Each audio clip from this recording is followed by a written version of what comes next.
मी सुनेत्रा अजित पवार गांभीर्यपूर्वक प्रतिज्ञा करते की कायद्याद्वारे स्थापित झाले आहे अशा भारताच्या संविधानाबद्दल मी खरी श्रद्धा व निष्ठा बाळगीन। मी भारताची सार्वभौमता व एकात्मता उन्नत राखीन।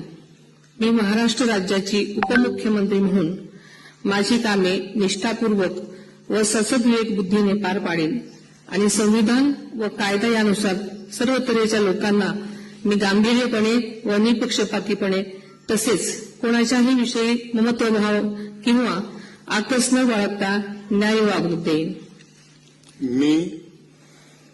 मी सुनेत्रा अजित पवार गांभीर्यपूर्वक प्रतिज्ञा करते की महाराष्ट्र राज्याची उपमुख्यमंत्री म्हणून माझ्या विचारार्थ आणली जाईल किंवा मला ज्ञात होईल अशी कोणतीही बाब अशी उपमुख्यमंत्री म्हणून माझी कामे यथायोग्य पार पाडण्यासाठी आवश्यक असेल ते खेरीज करून एरवी मी कोणत्याही व्यक्तीला किंवा व्यक्तींना प्रत्यक्षपणे वा अप्रत्यक्षपणे कळवणार नाही किंवा त्यांच्याकडे उघड करणार नाही।